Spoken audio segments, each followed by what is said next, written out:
Hey guys, I hope you're doing well. I know it's been a minute, and that's just pretty much it. But in today's episode, we're going to talk about hardware wallets and their importance on the Monero ecosystem. I think they're one of the best options, and I know most people always try to say like software wallets are like kind of like the in between, and like, it's the better option because it's more convenient. But you have to ask yourself, what is your threat model, and how often are you spending your Monero? If you are hoarding or holding your Monero, I think software wallets are obviously better because you own the keys than a custodial wallet, like AKA like leaving in an exchange, which you should never do. I know a lot of people leave their crypto for whatever unknown reason in exchange, think that it's more safe, it's more convenient, blah blah blah. But those are fundamentally the worst options, because if the exchange shuts down, gets subpoenaed, funds get hacked, they're not liable to give you your money back. They don't have to. I don't think they're even FDIC. They say they have an insurance policy, but in reality, it's just a pinky promise. And as the saying goes, not your keys, not your crypto. So the next step would be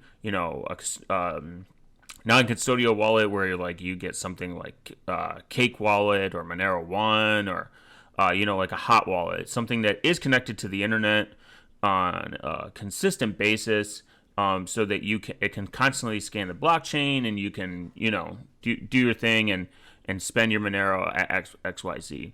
But there's, I think, a better third option stored in a better place.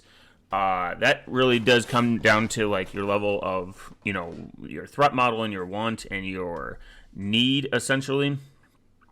If you are sitting on even a small amount of Monero, and you think that you don't spend it, the amount is really less relevant than the amount of times you spend. If you spend it, once a week or once every couple days, you do have a couple of options for better security, and it's a little less convenient, but it's better security. I think most, if not all, people should get a hardware wallet. Hardware wallets are far more secure. Depending obviously on the vendor, do your research. I'm not going to give any vendor specifics suggestions here, because I think that's in itself dangerous, because there have been bad actors, there's been bad vendors, there's been ones that have not respected their users' privacy. They have a database, databases get fucking leaked of people who purchased it. That is a threat to be aware of. And that's why I always suggest, when here's the problem: database of a major crypto wallet vendor gets leaked, your name gets leaked out there. Never put your real name on your package. I mean, it's just bad OPSEC in general. And hope that they accept Monero, or maybe at worst Lightning. But Monero should be always the option to buy these wallets. They should be relatively the streamlined Bitcoin, whatever, Lightning, whatever, but Monero should always be on that list. If they don't, I would stay clear of it. If you're going to do it, at least use a prepaid card or something that's not attached to you, and then obviously just don't put your real name on it. That's the point. That's an easy, 1-2-step solution. But hardware wallets are kind of unique in a sense. They're offline, meaning that they don't touch the internet, so they're air gapped, as they should be. Your keys are pretty much stored. Your private key is stored on the wallet itself. And to easy explain that is, the private key is kind of like the signer. It's like, hey, yep, these transactions are real. And I'll leave a very simple diagram link to a diagram in the description, and a link to my blog that is going to talk about why hardware wallets are important. But it's pretty much essentially the most important is your private key. It's like a password. You want to safeguard it. You don't want it ever to get leaked, because then people could obviously steal your wallet. There's also, in conjunction, they're the same thing, is a 24 legacy mnemonic seed for Monero. the 20, it's actually 25 words. The 25th word is a checksum to do checksum verification. But most wallets already know this, and then you know, because it's offline, most wallets already know this. But that's the point. Most wallets acknowledge that you can use the 25 mnemonic seed. You want to obviously write that down on paper. Never put it online. Store it. If you're gonna store it on media, offline computer, put it on like a disk or a USB drive, encrypt it, and put it away. Make multiple copies. Do not make just one. And if you can be super Giga Chad, memorize it, because then they would have to extract that from your physical memory. And I don't know if that's possible yet. So now that when you do that in conjunction, you gotta. You kind of run into like the problem there. You're like, oh, this fucking wallet is offline. How do I see, like, I can send Monero to it, but like, how do I spend it? How do I see it?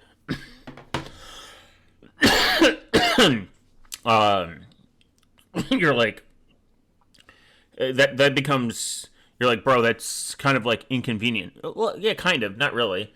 I use my hardware wallet quite often. It's not as convenient. There's a few hot wallets that I was using quite frequently, and I'm trying to use them less and less and less. And unless the hot wallets can work in conjunction with the hardware wallet, where it becomes a view-only wallet, then I kind of want to avoid them at all costs, because I don't need 24-hour access to, just like you don't need 24-hour access to your bank. You can pull cash, you can use your debit card. And at the end of this segment, we're going to talk about some other workarounds, some really based workarounds that do exist, in terms of like if you want to spend your Monero consistently. So I would say, so like what you have to kind of do is you have to set up a view only wallet. A view only wallet is, hence the name.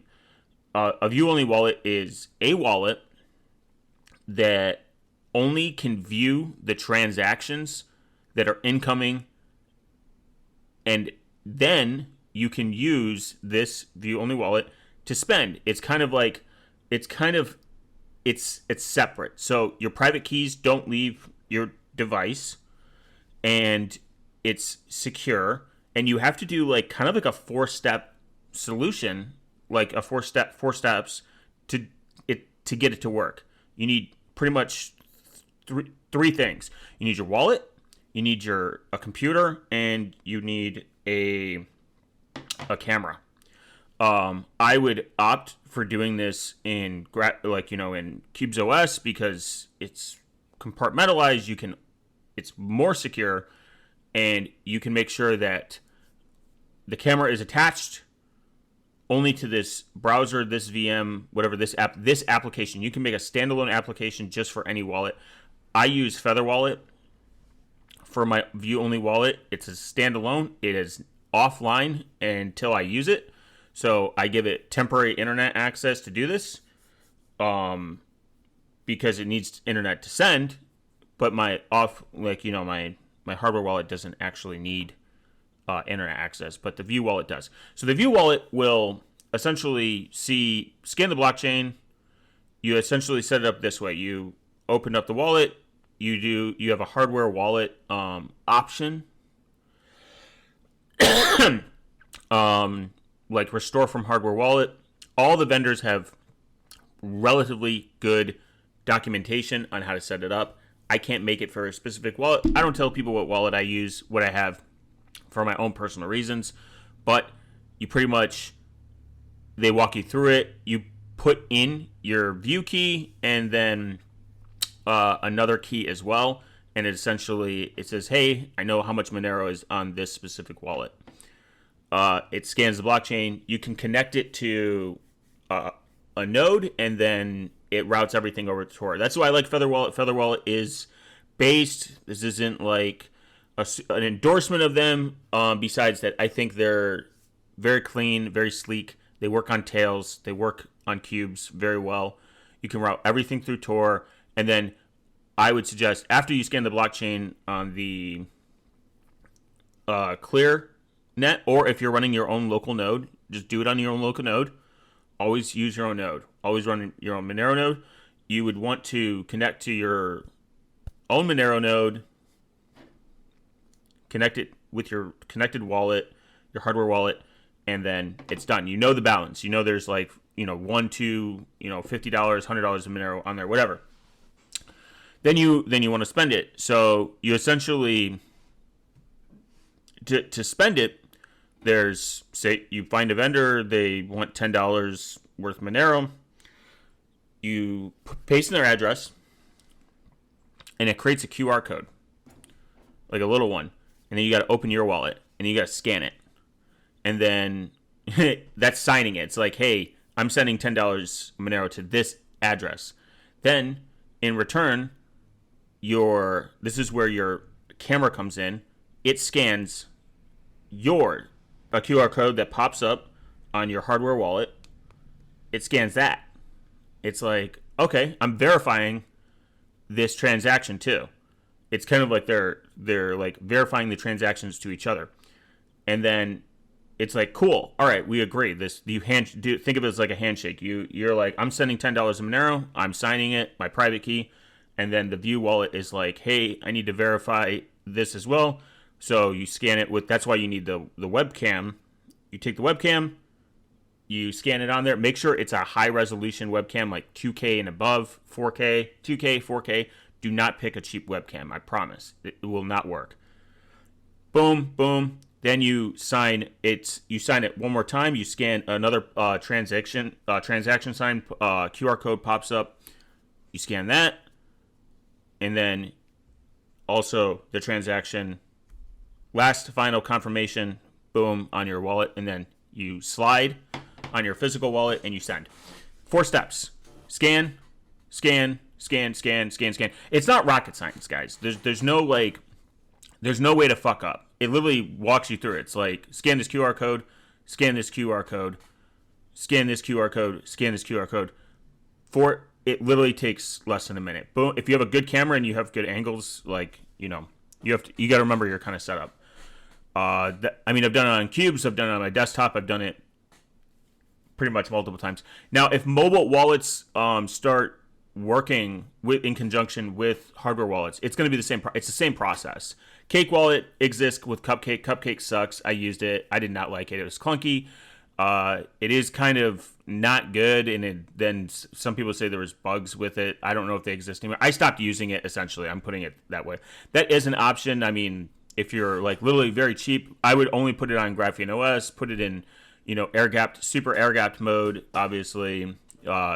Remove any SIM card, put it in permanent airplane mode, and then obviously just go back every once in a while. Go back and update, make sure your software is updated. But beyond that, it's it was not a good experience. I had a better experience once I did it with actual hardware wallet, and I used Feather Wallet. I haven't used any other wallet desktop app for view only. I just found Feather Wallet is the best because it routes everything through Tor.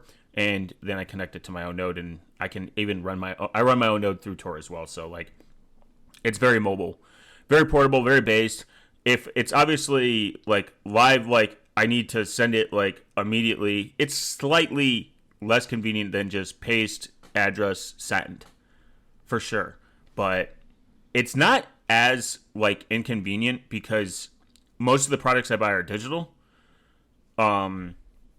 With the Monero, I don't own, so it's not necessarily something that I think about like that's inconvenient to me.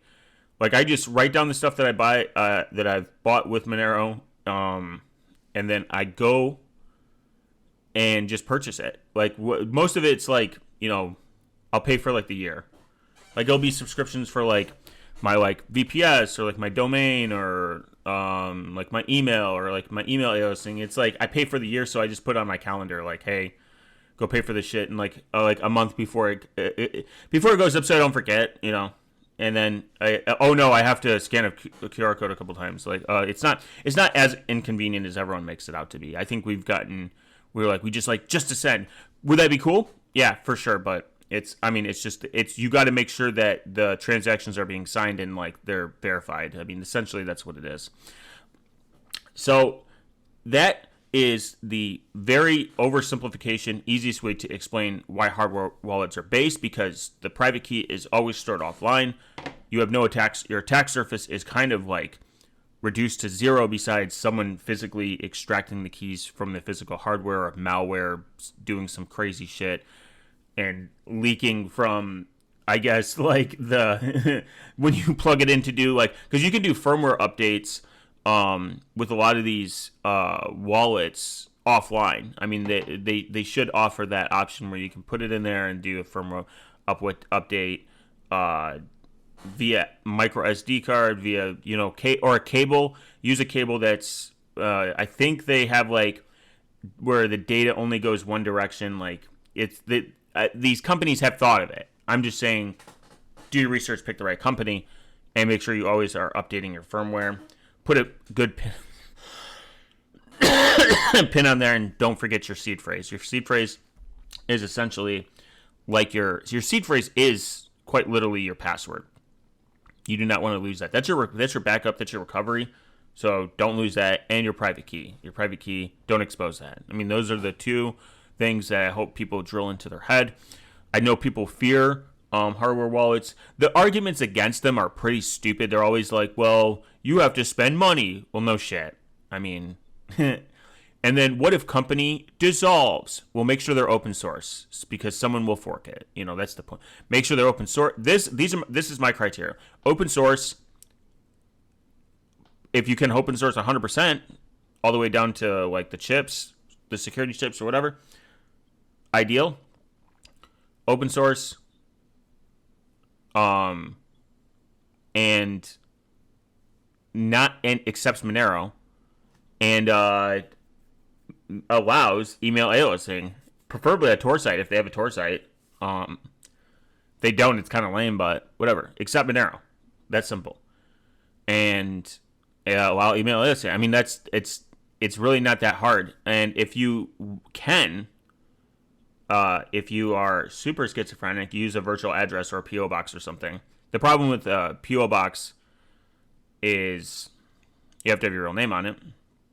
The problem with virtual address, they have to know who you are. So I say the better option is just to fake your information and just send it to your real address, or a friend's address or a parent's address, and just be like, oops, wrong package, and then you pick it up and then just take it home.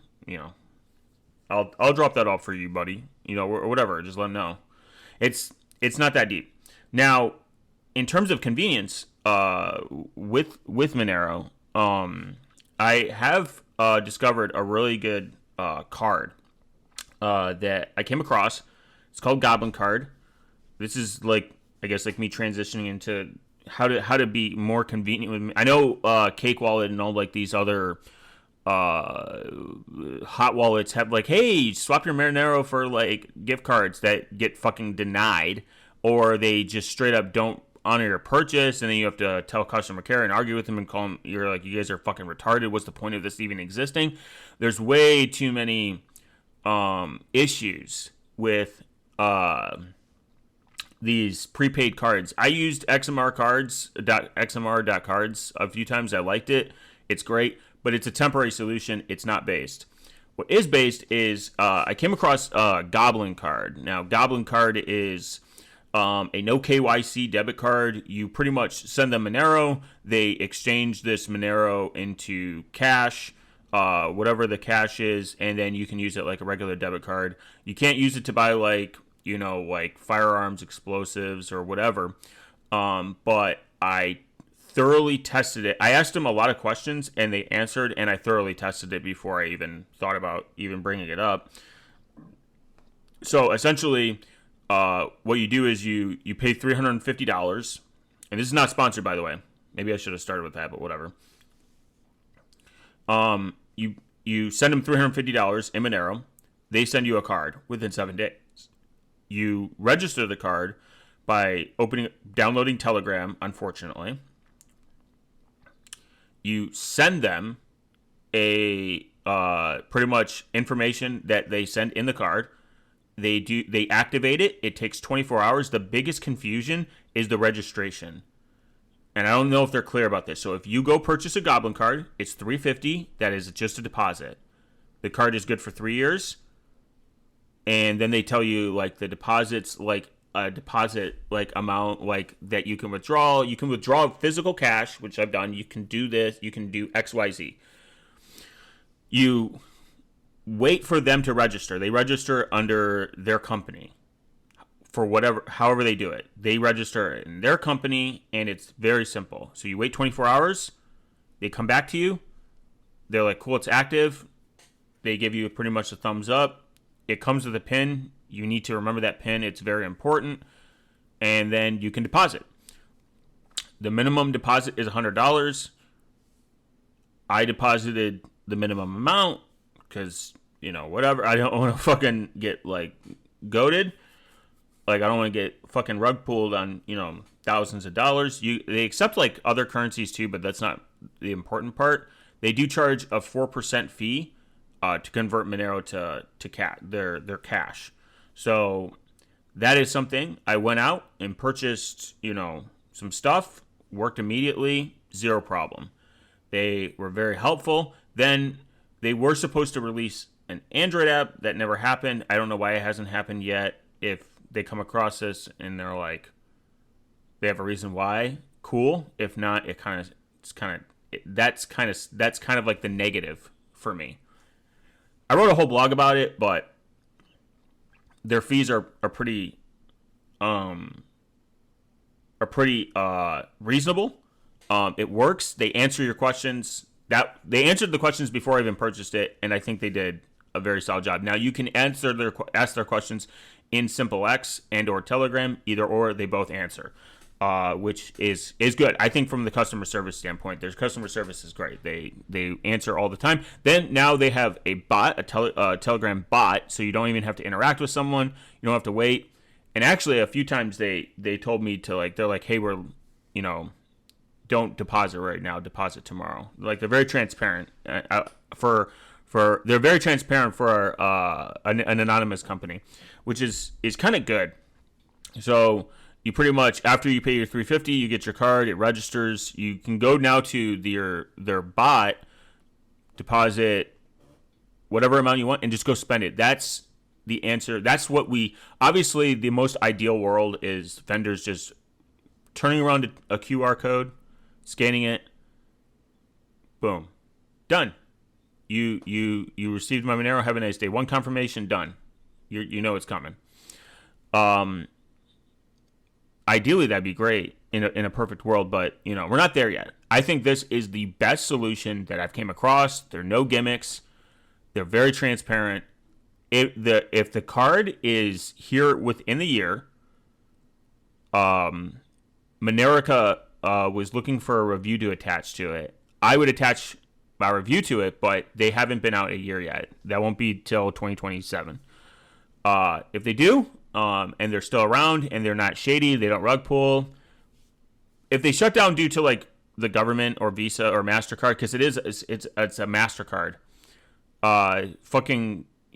dropping them because they're a pile of shit, then I get it. It's not their fault. This is just a universal problem, and they're at least trying and attempting to do something. They're trying and attempting to bring Monero to the masses because I think that's the most important part. But if they release the app, I mean, that's an immediate, I'll put that point back up. I think that's the biggest negative is there's no Android app like they said they would. It was supposed to be released in February. It wasn't.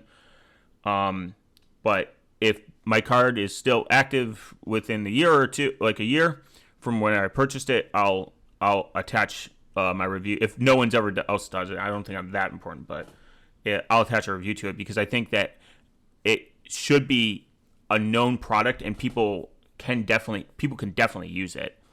It's a good product. It's a good product because I can just spend my Monero without having to do all these extra steps.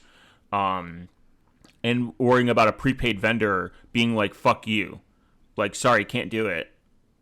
Like, why even have a price to send and they're just not going to work? And it's not a one-time thing. That's why I don't like these prepaid Monero swaps in like these wallets, I think that's taking a huge endorsement when it doesn't work, and it's not the first time. That's my main issue. XMR cards is cool. They worked. One time, one of my deposits got fucked up, and I sent them like information. They're like, sorry, here you go. Gave it back to me. No problem. I've always gotten my refunds. But that's beyond the point. It's more of an inconvenient thing that when I could have just taken my hardware wallet, scan my QR code 4 times, send it to vendors that accept it naturally, and done. Based. It's over. It works. I like direct Monero payments more. I like direct Monero payments more than I like doing extra arbitrary steps. But we live in 2026. I live in the real world. I'm trying to be rational. I don't think that it's really that. I don't think it's a bad idea to have something like this until we find a more permanent solution. And that'd be great. Or if we have a hybrid solution where we have people that are like, I want to take my Monero that's grown over the last like 10, 15 years and convert it to fiat and use it in the wild. Awesome. It's not that deep. If people have better experience doing that way, and it still supports, in my opinion, the Monero economy, because you have to spend it, you have to use it. It just circulates it's just a different circulation. That's all it is. But I think I've ranted enough. I definitely went off on a micro tangent. I do prefer yelling into the microphone, giving out my thoughts, because it's a place where I'm less distracted and more. I get my thoughts out more, and I'm gonna start writing some more write-ups about backing up your data, how to be digitally sovereign, how to kind of protect your data. I think a lot of people might benefit from it. I'm gonna try somewhat of a new writing technique too on my blog, which I'll link in the show notes below. And I'll definitely start. I know I keep saying this, but I'll start releasing more podcasts. It's been kind of a crazy 6 months. Pretty much of my life is kind of flipped upside down in a good way. It's not a bad thing. It's definitely been a good thing. Lots of more good stuff coming, and very based. And I appreciate everyone that has listened. I'll see you guys in the next one.